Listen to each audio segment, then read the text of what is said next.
Интернет-газета «Реальное время» представляет новый проект «Побег из города». Мы составили свой туристический маршрут для путешествий по Татарстану. А проехать его пригласили журналисты из Уфы Оксану Мамонтову и историка инженерии Айрата Багуддинова. Оксана ищет эмоции и впечатления, а Айрат — историческую ценность.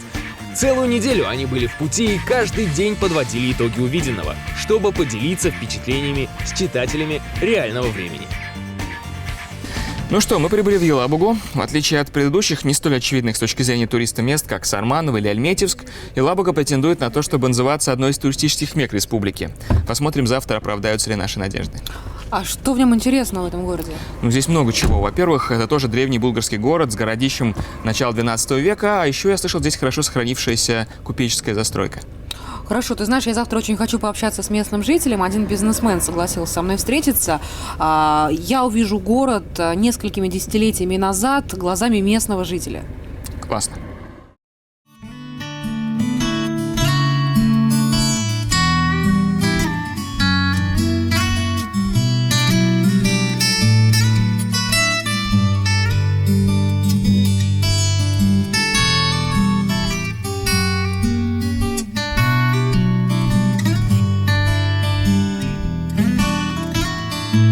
Я Елабугу, наверное, стал узнавать по рассказам своих родителей и по рассказам дедушки и бабушки. Больше бабушка рассказывала.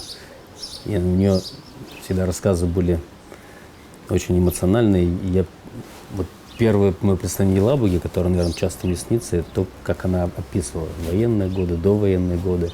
Про этот каждый дом, который здесь деревянный, она могла рассказать, кто жил, кто с кем женился, кто уходил на фронт, кто возвращался. Всегда эти рассказы были как новая книга. И в выходные мы любили проводить как раз у нее, когда она там вязала или шила что-то и рассказывала. Потом это уже были собственные впечатления.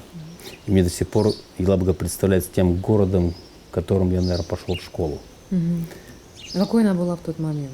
Тогда не было той индустриальной части, и про тракторный завод «ЕЛАЗ» еще никто ничего не слышал. Это был город, который поднимали еще купцы, и в момент моего рождения здесь начиналась эпопея нефтяного, скажем, возрождения города. И родители мои нефтяники, и отец у меня все время проводил на Буровой, поэтому я метался между родительским домом и домом бабушки. И вот центр жизни находился где-то вот чуть-чуть подальше от Томска, который упиралась в рынок. И каждые выходные в такую погоду, наверное, все жители города посещали этот рынок, приезжали там много всяких торговцев. И это был некий праздник, когда дедушка покупал нам арбуз или дыню.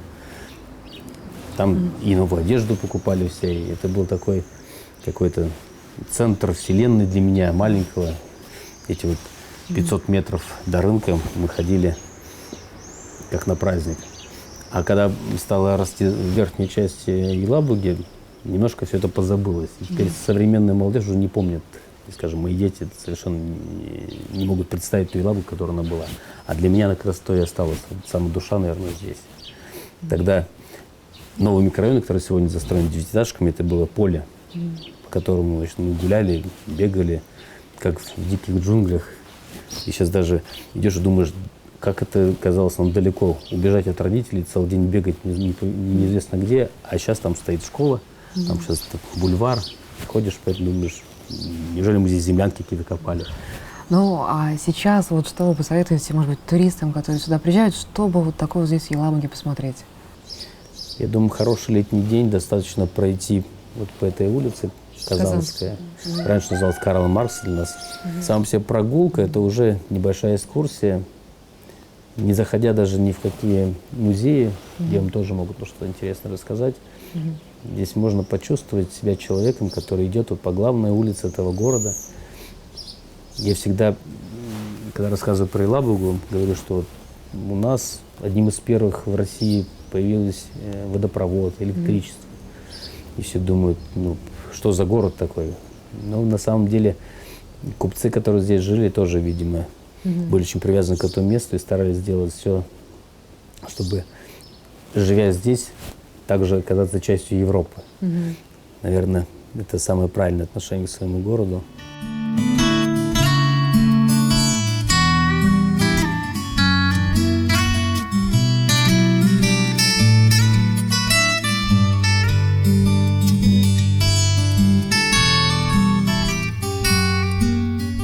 Я ведь был в Елабуге 15 лет назад, и я просто не узнал город сейчас, потому что тогда было буквально пару музеев, а сейчас их так много, и так все вокруг благоустроено. Но это неудивительно, ведь каждый день более 140 сотрудников музея-заповедника работают над тем, чтобы Елабуга стал туристским центром. Кстати, про центры. Вот мы с тобой по историческому центру идем, ты видишь, ни одного нового здания практически нет. Ну, потому что мэрия это запрещает новодел и строго за этим следит.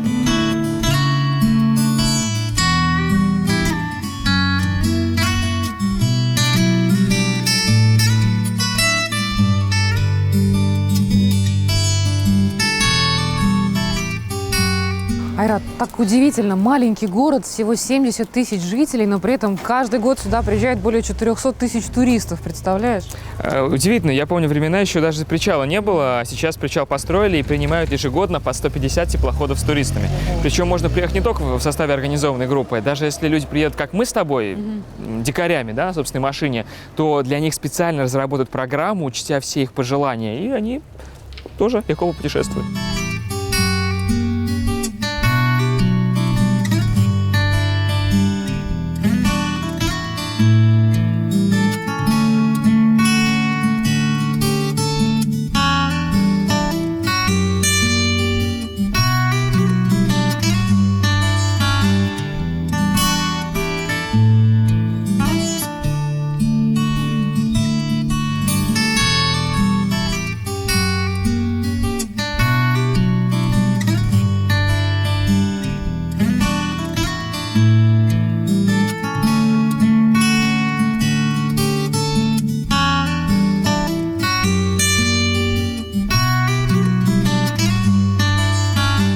Представляешь, я стал свидетелем такой сцены. Туристы подошли к мальчугану и спросили его, как пройти до музея Шишкина. А он не просто их проводил, но еще и рассказал по дороге, что он знает о здешнем великом художнике. Вот это совершенно неудивительно, потому что у них уже 13 лет здесь действует такая программа, что детей буквально с молодых ногтей отправляют на специальные экскурсии по городу, на которых им рассказывают, за что нужно любить Елабугу и в чем ее историческая ценность. Потом эти дети выпускаются, уезжают учиться в вузах в другие города, и там с горящими глазами рассказывают о своем любимом городе, и туристов здесь становится еще больше.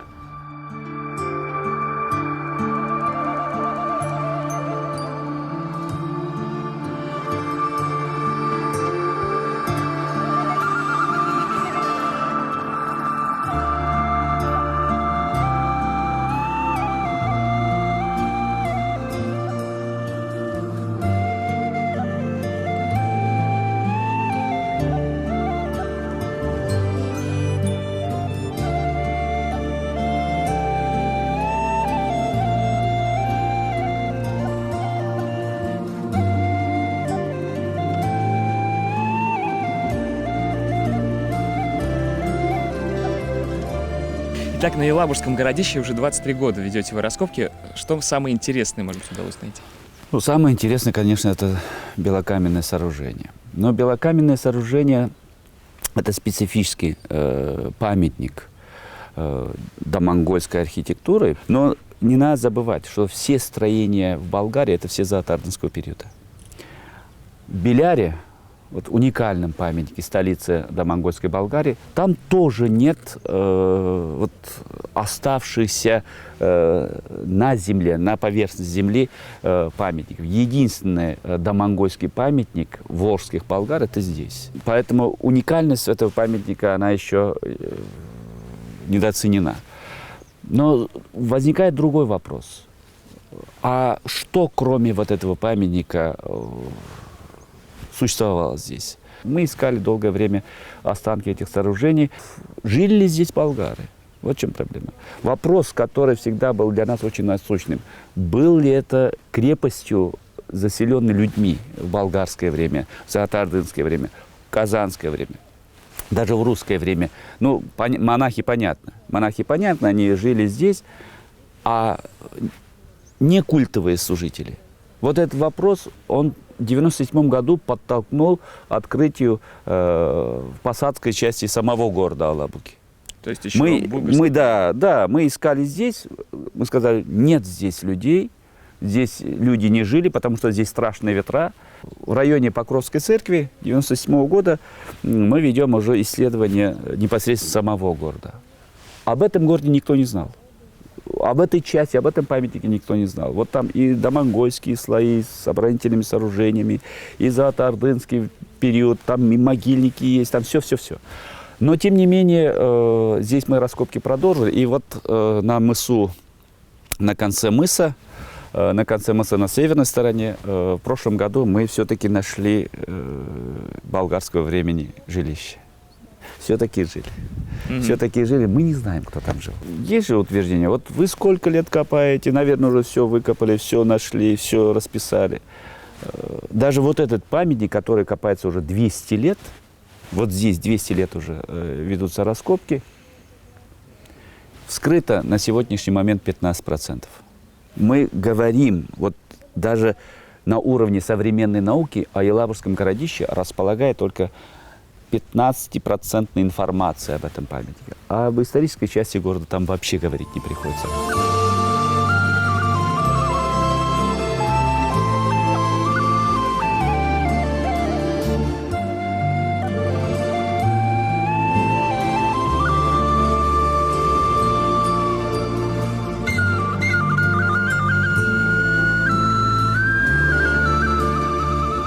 Ну что, мы с тобой вернулись из чертова городища. Кстати, чертом называть его будет неправильно. Я узнал, что это такое народное название, а вообще-то это место намоленное веками, даже тысячелетием. Поэтому правильно будет называть его все-таки Елабужское городище. А еще меня как инженера поразила такая штука. Помнишь, там такой треугольный был выступ у мечети Караван-Сарая? Он называется михраб. Вот он ориентирован, оказывается, строго на Мекку с точностью до минуты. Такого не могут добиться даже сейчас при строительстве мечети, а это сделано, 850 лет назад. А как они ориентировались? Видимо, по звездам. Остальное было очень развито.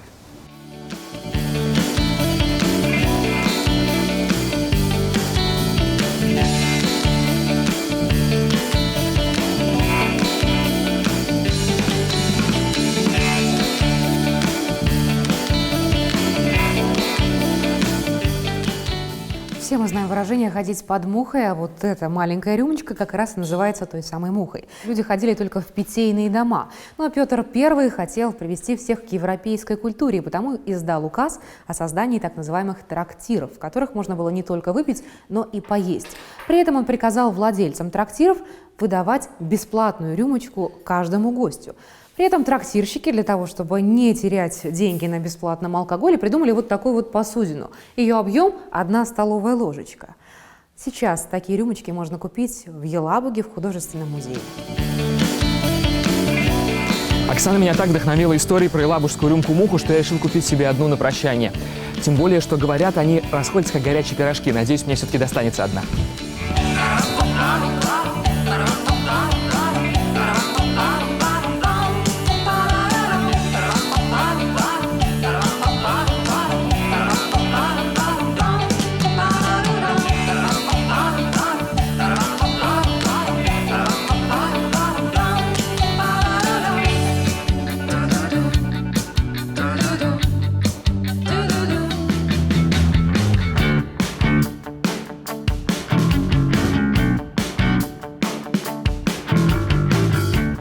Это сколько раз дорогу пытались узнать, никто ничего не знает. Сплошные туристы. Лето, наверное. Ну а почему обязательно лето? Здесь туристов круглый год полно. Зимой ребята устраивают гуляния на Новый год, на Масленицу. Такой у них есть необычный еще формат «Забавы купеческого городка». Это театрализованное представление в духе 19 века с элементами исторической реконструкции. Очень интересно. Я знаю, что у них еще есть один популярный праздник. На него туристы бронируют места аж за полгода. Называется «Спасская ярмарка». Вроде бы проходит в конце лета. И в ее рамках еще проходит фестиваль колокольного звона. Так вот там участники со всей России, даже со стран ближнего зарубежья.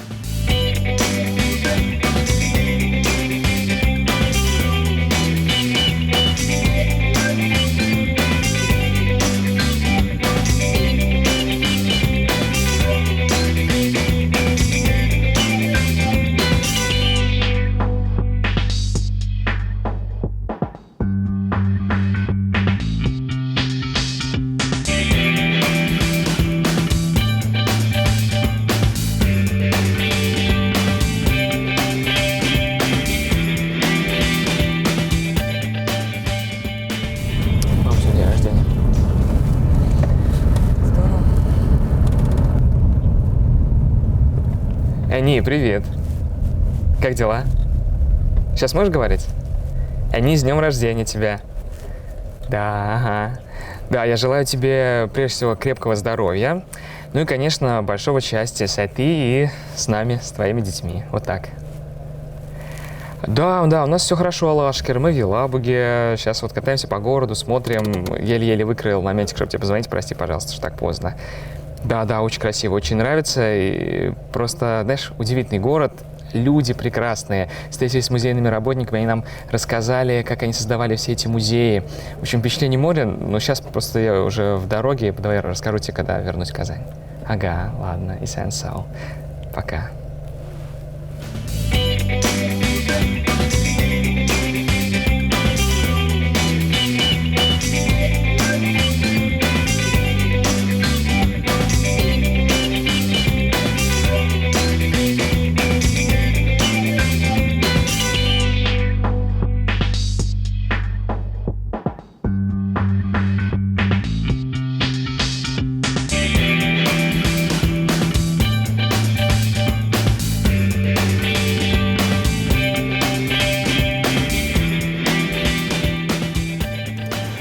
Ну что, вот и закончился предпоследний день нашей с тобой экспедиции.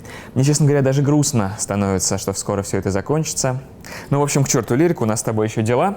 Подведение итогов. Что скажешь, эмоциональность? Ты знаешь, Айрат, вот за все время нашей экспедиции Елабуга мне понравился больше всех. Такой потрясающий город, хоть и маленький, но у него действительно есть своя душа. И главное, красота такая, да, особенно вот с этой горы, которая Елабужское городище. Вид на заливные луга очень прям вот настолько аж будоражит изнутри. И центр, по которому мы с тобой гуляли, насколько люди могут, оказывается, заботиться о внешней инфраструктуре. Даже тактильная плиточка есть, каждый домик отреставрирован, старые дома не снесены. У меня потрясающее впечатление от сегодняшнего дня. А я с тобой полностью солидарен и в своей любимой категории историко-архитектурное наследие, потому что меня совершенно впечатлил музей и его работники. С такой преданностью, с такой любовью относиться к своему городу и так развивать его инфраструктуру. Ведь еще недавно не было практически ничего. Сейчас 15 музеев, почти 500 000 туристов. Это настоящий подвиг, я считаю. Поэтому тоже ставлю 10.